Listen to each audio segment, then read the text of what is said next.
können glücklich sein zu wissen, dass diese Zukunft restlos uns gehört.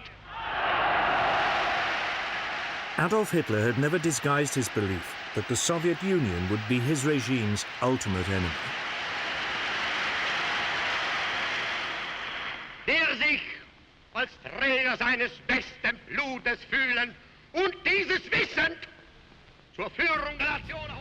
He hated communism and saw the vast open spaces and abundant natural resources of Soviet Russia as the prize which would finally enable the German people to become the master race.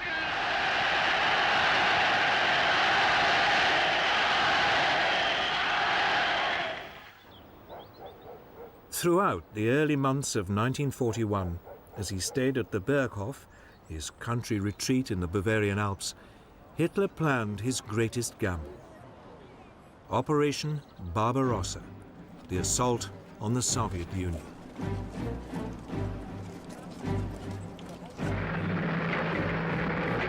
Steadily, his armies were redeployed to the east and re-equipped for what would be their greatest challenge. In theory, Stalin's Soviet Union was still Hitler's ally, and Stalin was keen to keep it that way, for his country was woefully unprepared for war.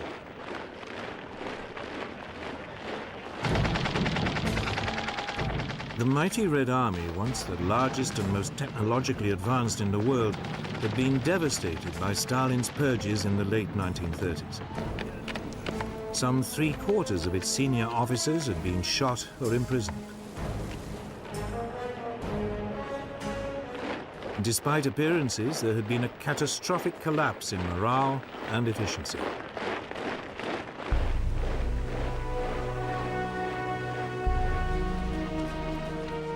As German soldiers now flooded into neighboring Poland, Stalin, desperate to maintain the peace, gave orders that nothing should be done to offend Hitler.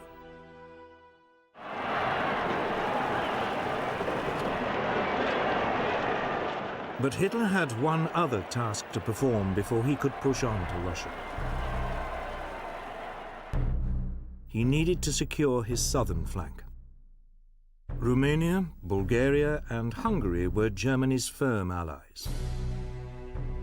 But in March 1941, the Yugoslav government, sympathetic to Germany, was overthrown by pro-British forces. Its next-door neighbor, Greece, was also pro-British.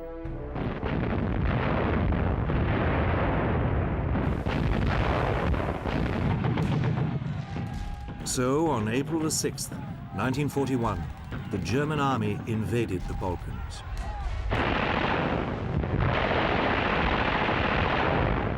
"33 German divisions moved into Yugoslavia. They swiftly tore its defenses apart. The capital, Belgrade, surrendered on April 12th.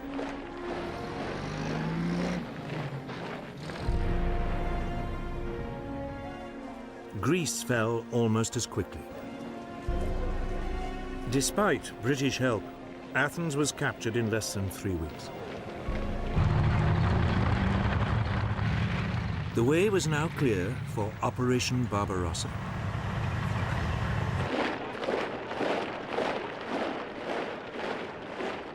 Over 4 million men were to be deployed. They were supported by more than 3,000 aircraft.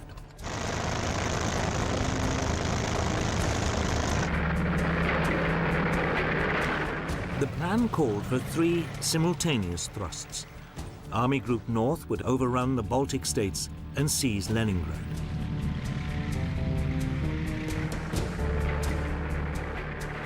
Army Group Center was to advance to Moscow.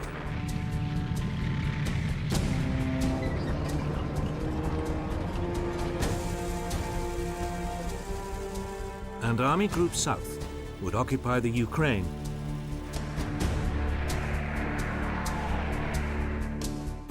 Hitler's generals went silent when he showed them the plan. They were worried it was too ambitious and would spread their forces too thinly.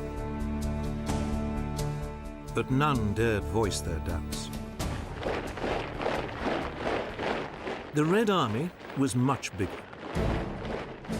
It had nearly 2 million men within striking distance of the Western Front and millions more in reserve.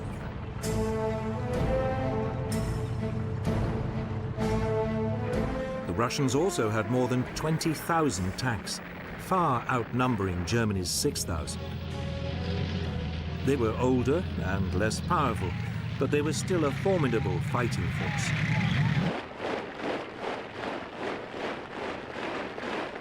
The issue for Germany was, could its superior technology and speed overwhelm the Russians before the Red Army's vast numbers ground them down?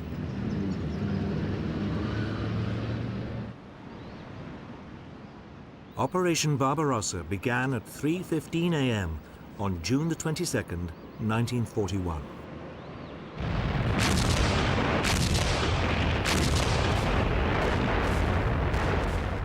The Luftwaffe joined in at dawn, targeting Soviet airfields.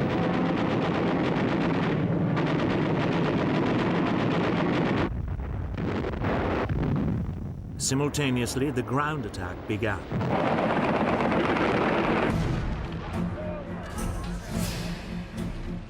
The Germans swiftly crossed the River Bug on the border between Poland and the Soviet Union.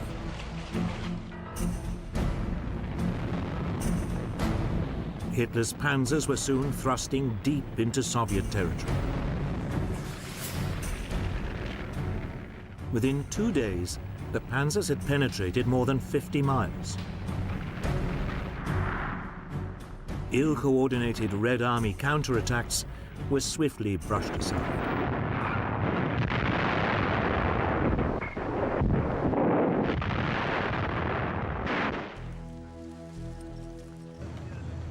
Tens of thousands of Soviet prisoners were rounded up.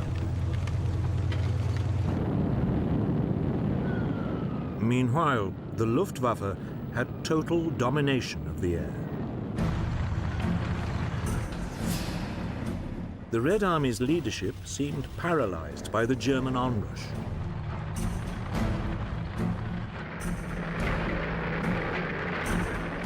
On June the 29th, 7 days after the start of the assault, 2 panzer thrusts met up near Minsk, surrounding huge pockets of Soviet troops.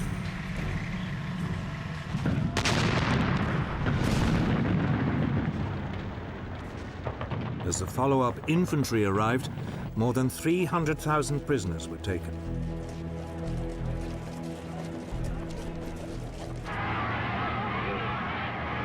Often the Germans found themselves welcomed as liberators, particularly in the Ukraine, where anti-Russian feeling was widespread.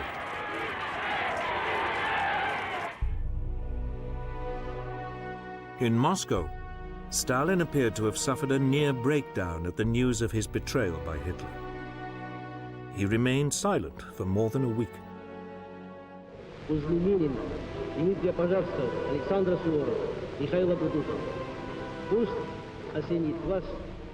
Not until July the 3rd did he appeal to his people's patriotism to save the motherland.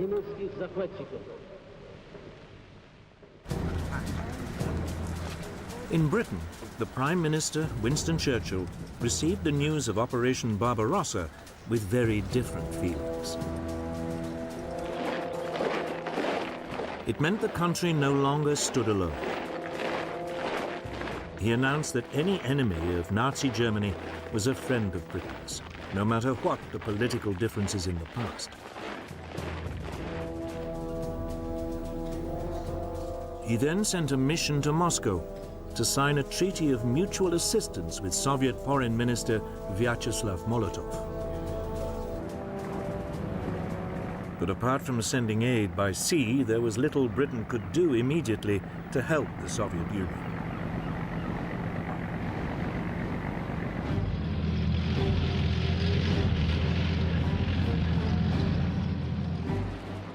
As June turned to July, the German blitzkrieg slashed deeper into Soviet territory.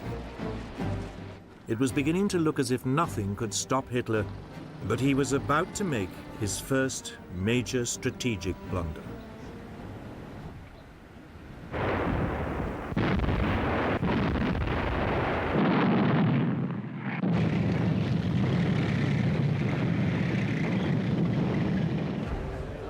In early July 1941, over 300,000 Red Army troops were surrounded west of Minsk.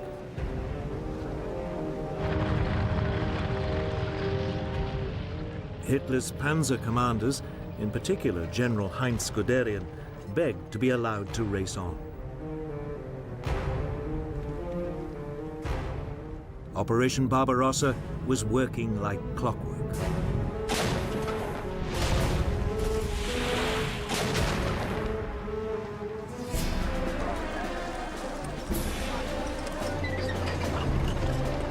Within a week, the panzers were at Smolensk, deep inside Russia and only a couple of hundred miles from Moscow. On July the 22nd, a panzer pincer movement met to the east of Smolensk, trapping another 310,000 Soviet troops.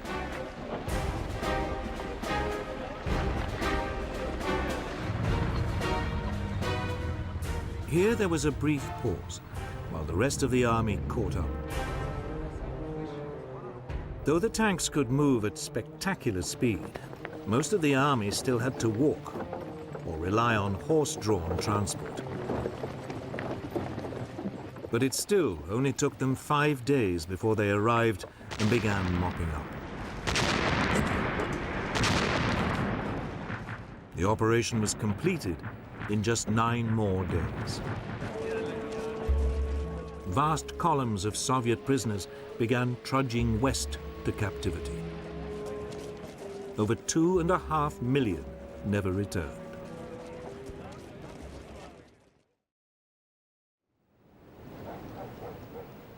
Moscow was now only 200 miles away, and the road lay open. It seemed certain it would fall by the end of the summer, as planned.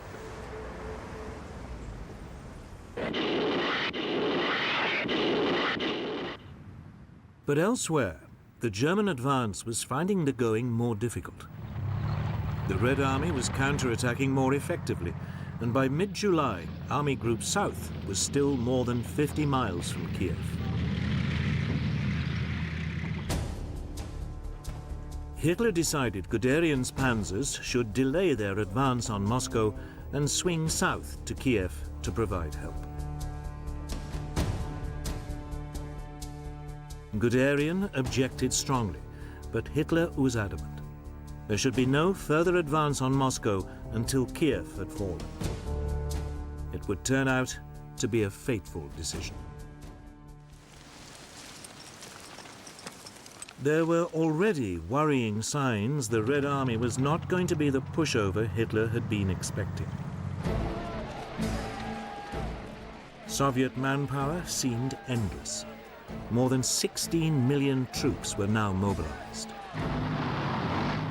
And the Red Army now had some formidable new weapons.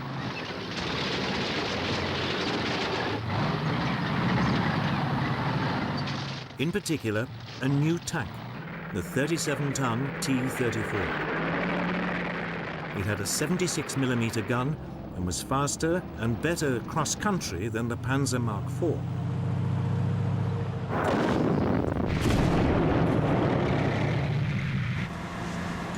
Yet, as the blitzkrieg continued, it was easy to miss the warning signs.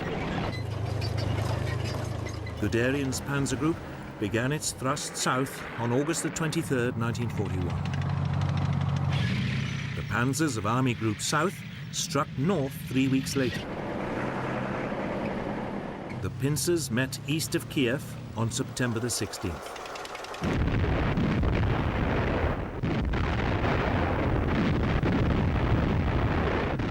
Two more Soviet armies were utterly destroyed. 500,000 men were killed or captured.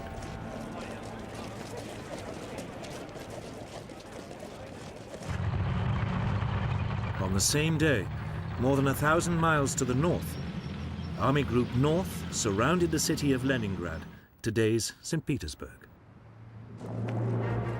It was immediately cut off from the rest of the Soviet Union.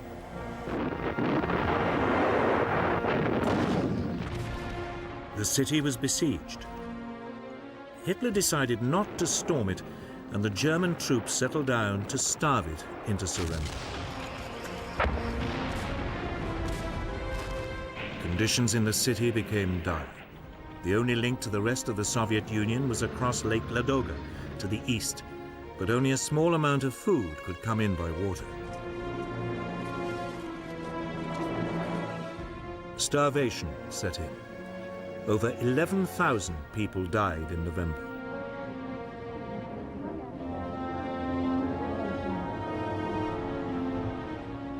Not until December could an ice road be opened across the lake, and there was a slight increase in rations. But 3,700 people died of starvation on one day in December alone.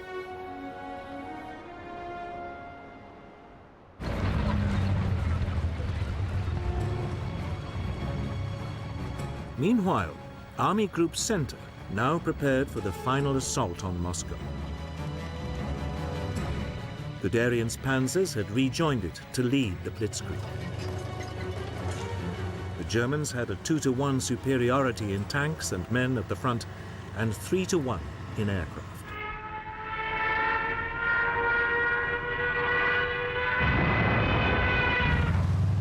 The assault started on September the 20th, 1941.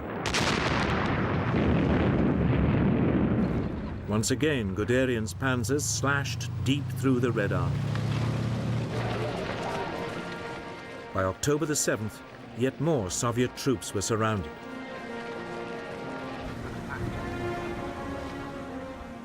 But Stalin was determined to defend Moscow to the last.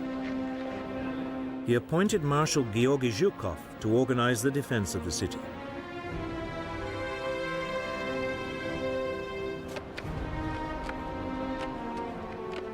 The people of Moscow were mobilized to dig a series of defensive lines.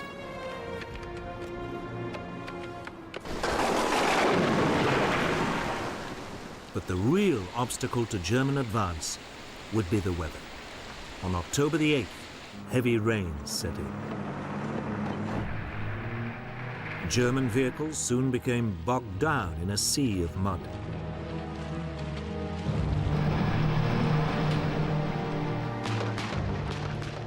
By late October, appalling weather and an increasingly stubborn Soviet resistance meant Army Group Center was still some 50 miles short of Moscow. Hitler was finally paying the price for his decision earlier in the year to delay his advance on Moscow.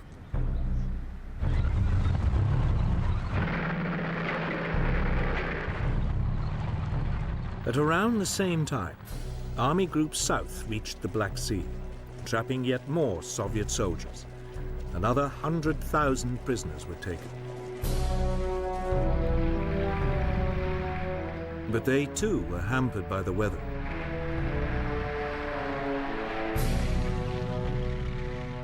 Even so, the city of Kharkov was captured on October the 24th, 1941.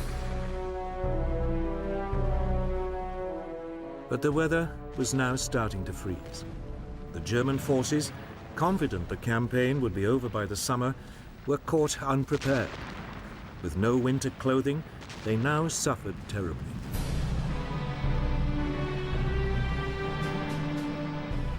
On the Moscow front, Army Group Center was now beginning its final push to capture the Soviet capital.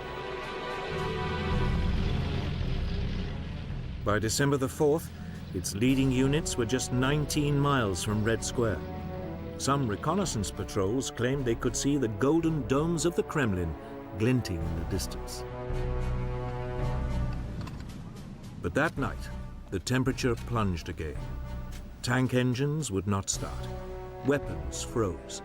Many soldiers were severely frostbitten.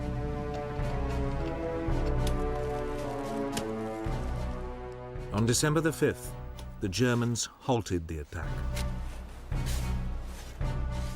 Winter had come to the rescue of the Red Army. But the Germans were confident that come the spring, they could finish the job.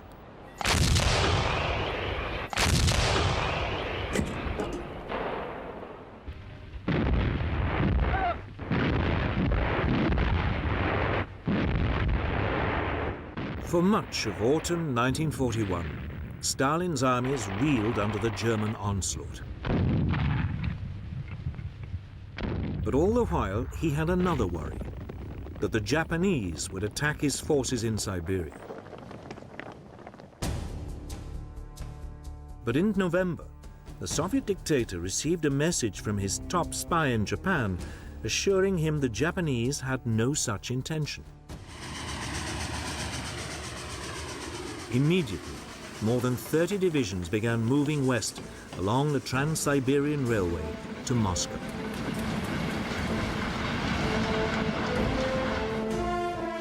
They were well equipped and well trained in winter fighting.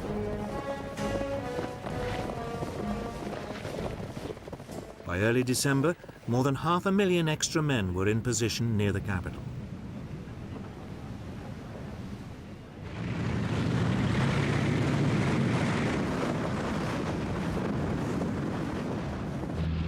On December the 5th, just as the Germans were abandoning their attempt to capture Moscow, they were hit by a savage Russian attack.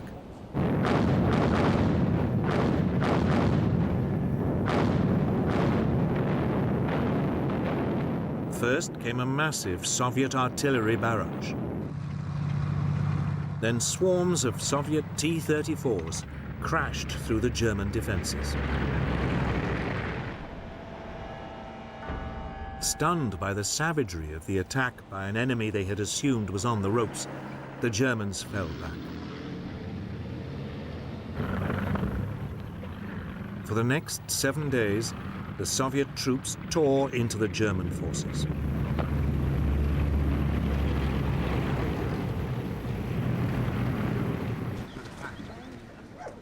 For Hitler, who had only reluctantly agreed to halt the attack on Moscow, it was a terrible blow.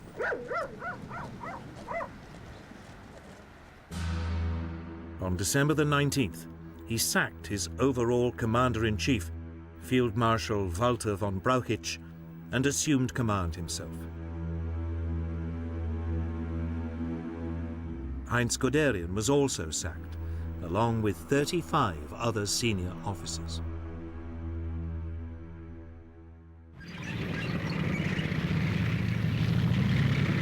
Hitler now ordered that there would be no more retreats. The German troops should fight, and if necessary, die where they stood.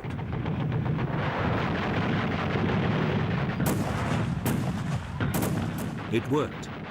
The German line gradually steadied.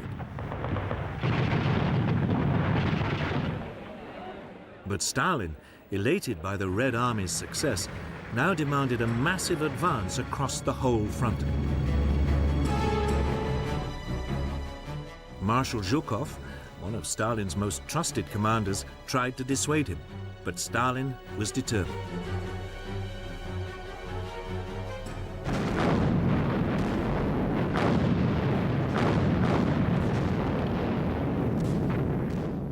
For the next 4 months, fighting swirled inconclusively around the German defensive positions.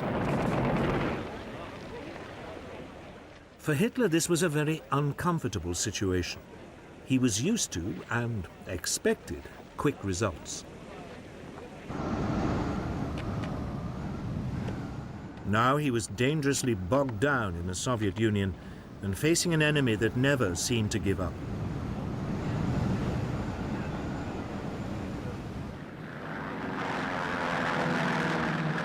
Nor was Russia his only headache. On December the 7th, 1941, Germany's ally Japan attacked the United States without warning. Hitler, with almost no thought, also declared war on the US. With no advanced planning, he had taken on a massive new enemy.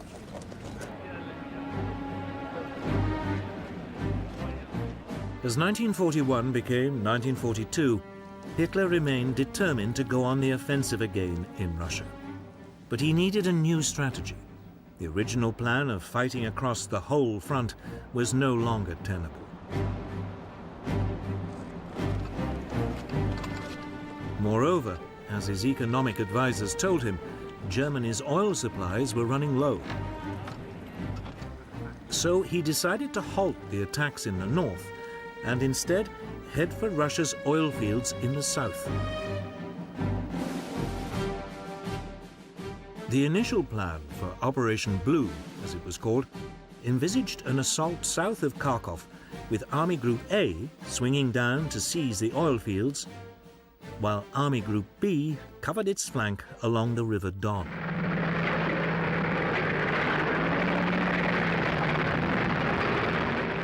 Straight away, there was a brutal encounter with Soviet forces trying to retake Kharkov.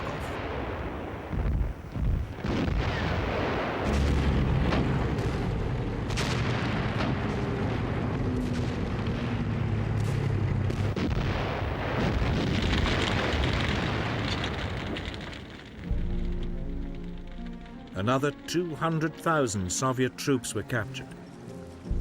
70,000 were killed.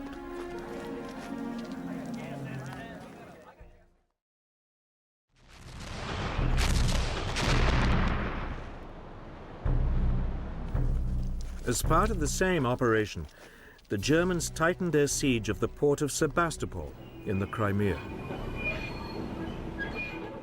For 8 months, the defenders had been under constant bombardment from German artillery, including a massive 400mm railway gun.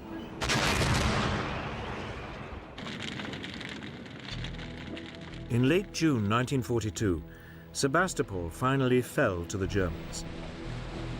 It was now safe to head for the oil fields.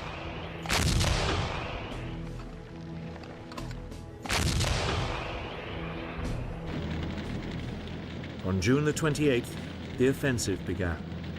Army Group B forced its way through to the River Don and advanced along its western bank.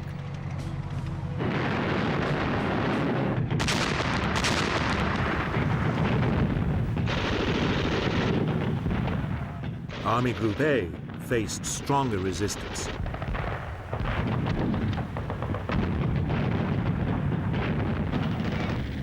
But by July the 9th, it was close to Rostov.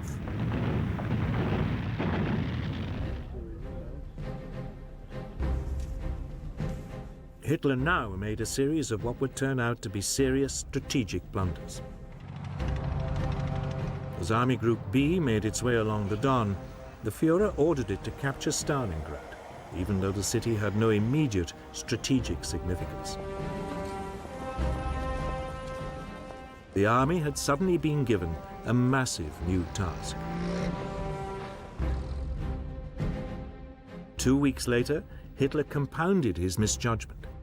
Frustrated by the slow progress of the campaign in the Caucasus, he diverted the bulk of his panzers down to the mountains. The march on Stalingrad slowed noticeably.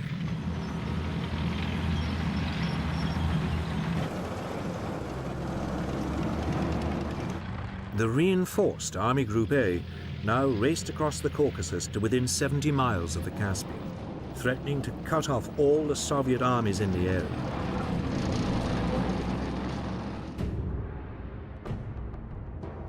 But then Hitler changed his mind again. Enraged by Army Group B's slow progress to Stalingrad, he now ordered the panzers back up north. On August the 9th, Army Group A seized the first of the southern oil fields at Maikop. It found them comprehensively trashed.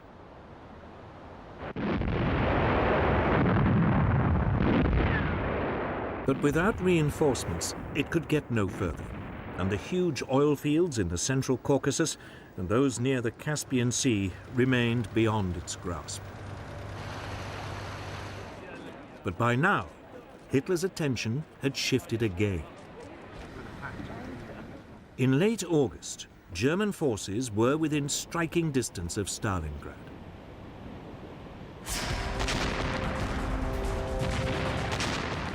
The assault on the city, which bore the name of Hitler's arch-enemy, had begun.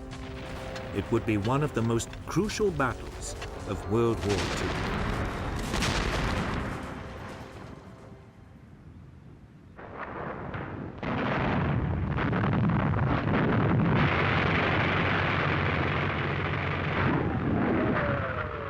On August the 17th, 1942, General Friedrich Paulus's Sixth Army crossed the Don and began a final push on Stalingrad.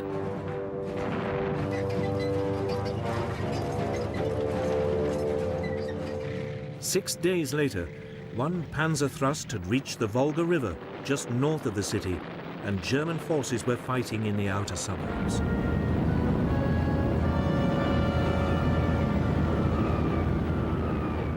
Hitler seemed poised for a famous victory.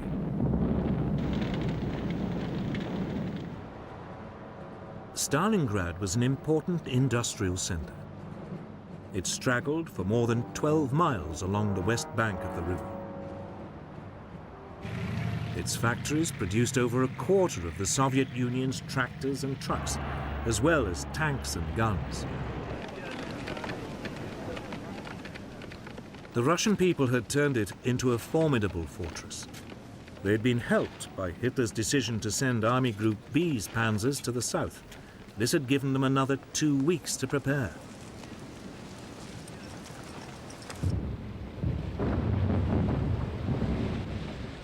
The German plan was to make a direct assault on the city.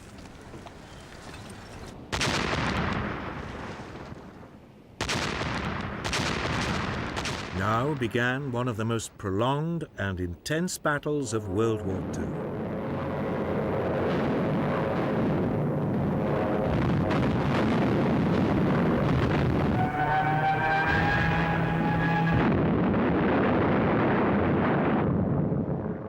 Slowly, the Germans edged forward, street by street, with Stuka dive bombers blitzing just ahead of them.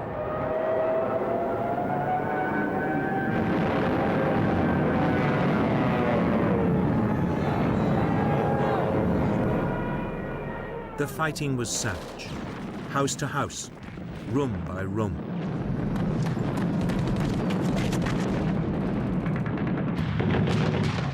The Soviet defenders used the sewers for shelter and communications, and the ruins above for sniping.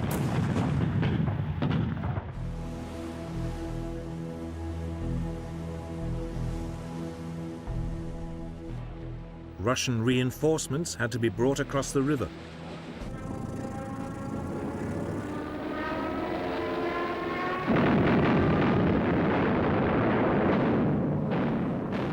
Often they were under assault from the air. But even so, thousands got through.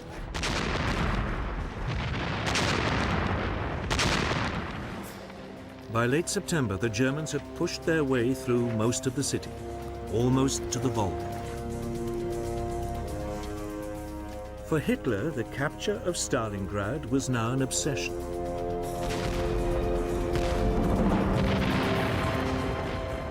On October the 4th, 1942, General Paulus launched what was meant to be the final assault on Stalingrad.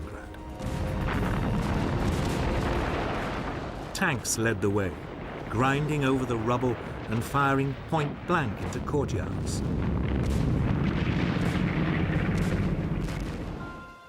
One German officer said, "The advance is measured in corpses, not meters."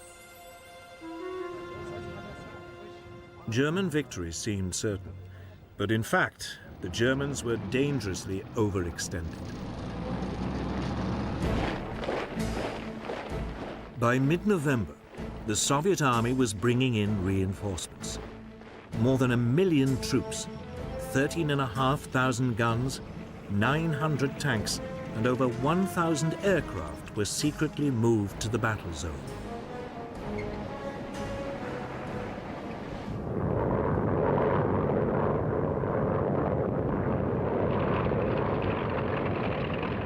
On November the 19th, they attacked the Germans' northern flank.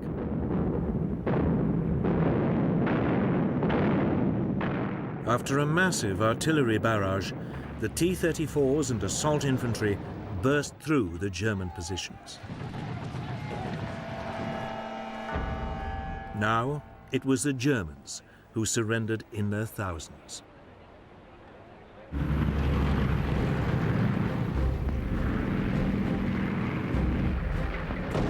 The next day, a Soviet assault in the south was equally successful. And on November the 23rd, these pincer movements met west of Stalingrad, cutting off the German Sixth Army. General Paulus, in charge of the German forces, could have broken out, but Hitler ordered him to stand and fight.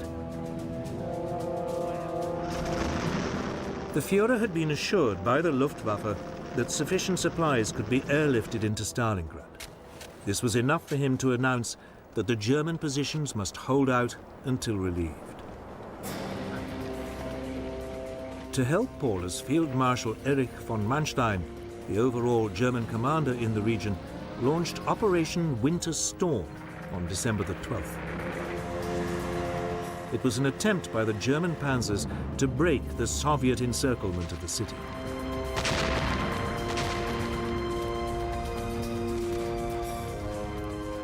For 2 days it went well, but then Red Army resistance increased. By December the 23rd, the German rescue attempt had ground to a halt about 30 miles from the city. Manstein advised the beleaguered Paulus to attempt to break out of Stalingrad. But Paulus wanted Hitler's permission. This was refused. It was probably too late anyway. Marshal Zhukov now unleashed the next stage of his master plan.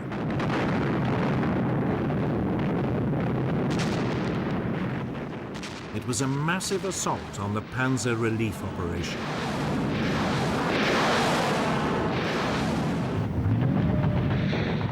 The panzers were pushed back, away from the city, and by the end of December, all hope of relieving the German forces in Stalingrad had gone.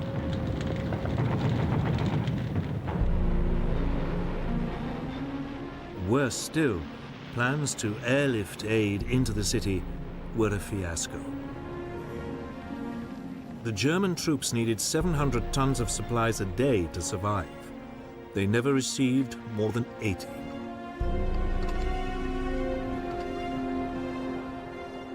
The weather was too bad, and the Red Air Force now commanded the skies.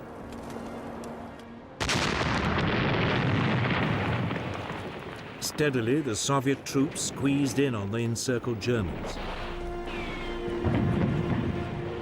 200,000 men were trapped.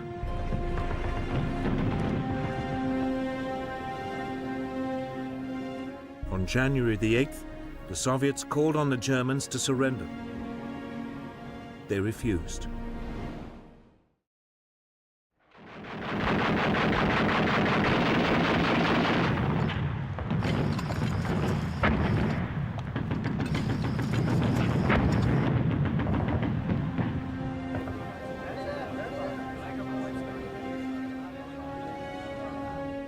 On January the 31st, 1943, Paulus was forced to surrender.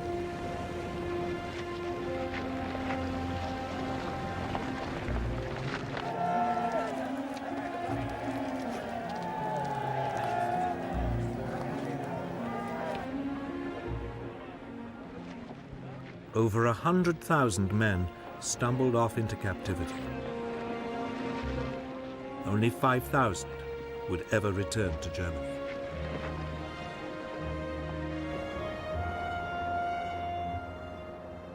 Stalingrad had been a bloody battle. The Germans had been savaged. They had lost some 300,000 of their men and at least as many of their allies.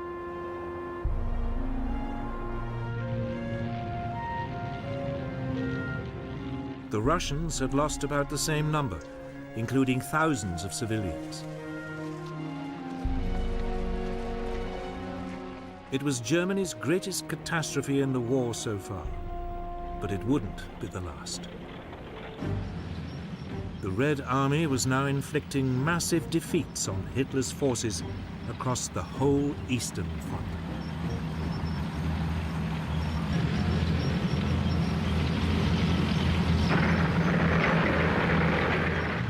Stalingrad had been a great triumph for the Soviet army. Now its operational commander, Marshal Zhukov, set his sights on Germany's Army Group A, still camped in the Caucasus. Soviet troops thrust their way west of Stalingrad, and by early December 1942 were within 120 miles of Rostov.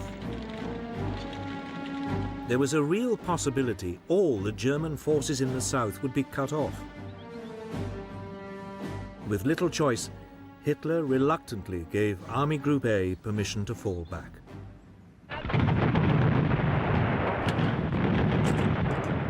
Over the next month, the Germans fought a skillful rearguard action.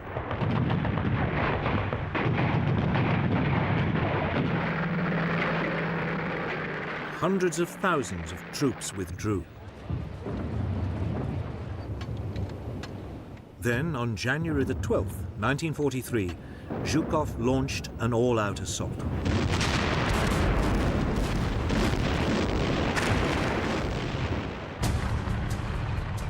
The Soviets attacked along a 500-mile front.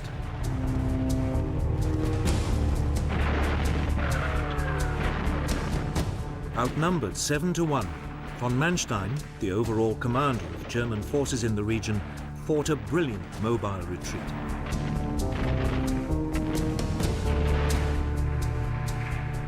But by the end of February, the Red Army had recaptured both Kursk and the nearby city of Kharkov.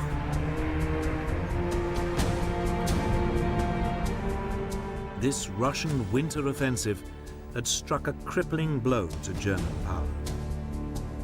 Over a matter of months, it had lost 1 million men and vast numbers of tanks and guns. The Red Army still had enormous reserves of manpower.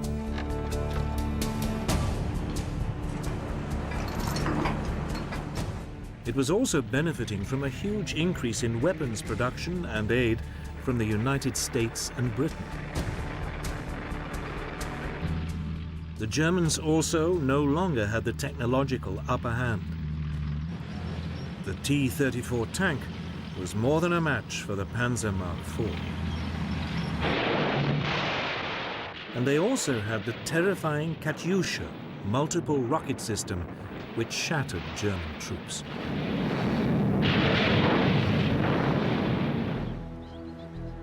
Yet Hitler refused to give up hope. He still dreamed of a preemptive summer assault that would throw the Soviet Union off balance and regain the initiative. The city of Kursk seemed the obvious place to start. Here, the Soviet assault had pushed a bulge deep into the German lines. It looked temptingly exposed. Hitler decided it should be cut off and annihilated. He also had an ace up his sleeve. The German counterattack would be led by a new generation of German tanks, specially designed to combat the formidable Russian T-34. The massive but slow 55-ton Tiger had a lethal 88mm gun, and its frontal armor made it almost impervious to Soviet tank guns.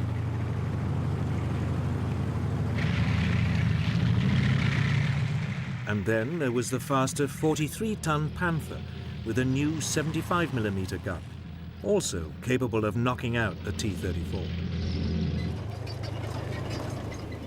These tanks were so new, Hitler was forced to delay the attack whilst sufficient numbers were manufactured and delivered to the front.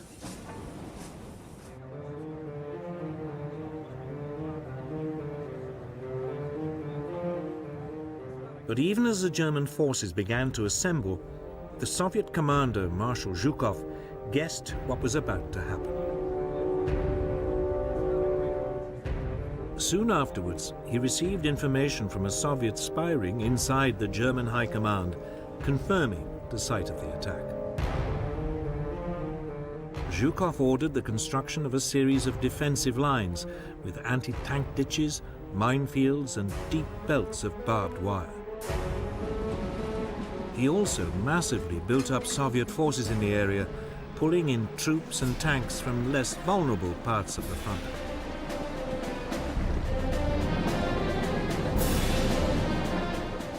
By the eve of the assault on Kursk, the Germans were hugely outnumbered by Soviet defenders, who also knew exactly when the Germans would attack.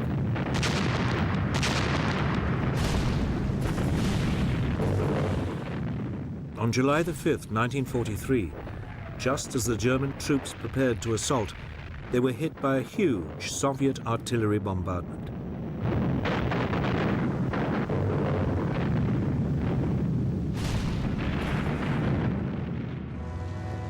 Even so, the next morning, the panzers still rolled forward. But this time, they were up against a well-entrenched enemy. There was no realistic chance of a lightning blitzkrieg breakthrough.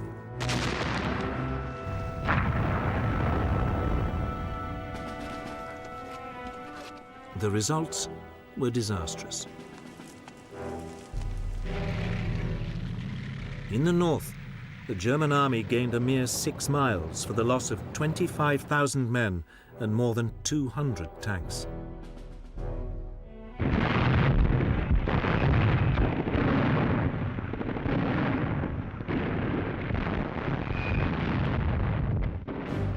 In the south, the Germans fared a little better. A wedge 25 miles deep was driven into the Soviet defenses, but it also came at a high price. 10,000 men were killed and 350 tanks destroyed.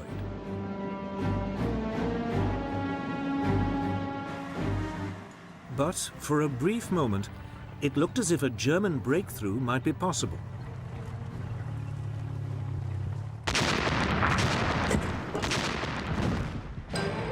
Then Zhukov threw in his reserves. On July the 12th, 1943, 900 tanks charged into the German flank.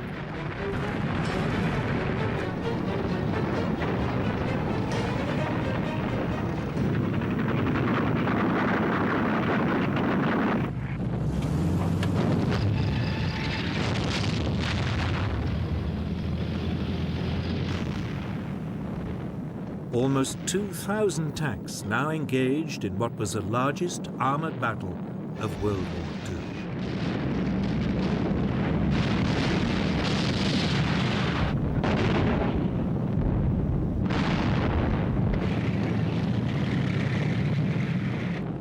The Soviet T-34s drove into the German lines and opened fire at point-blank range.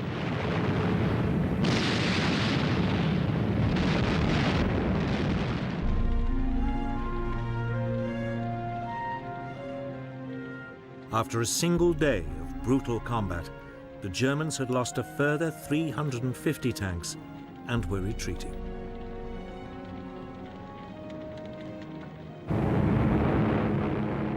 Meanwhile, overhead, there was an epic air battle. Eventually, the Soviet Air Force established supremacy over the Luftwaffe.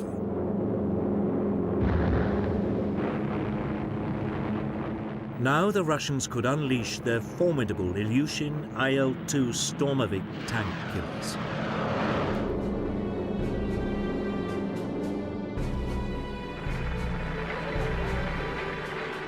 By July the 23rd, the Germans had lost any ground they had gained, and with it, the cream of their army.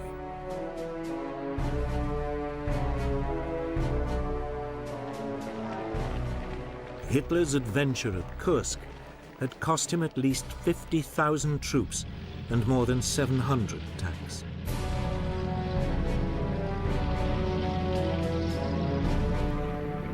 Never again would the Germans launch a major offensive on the Eastern Front.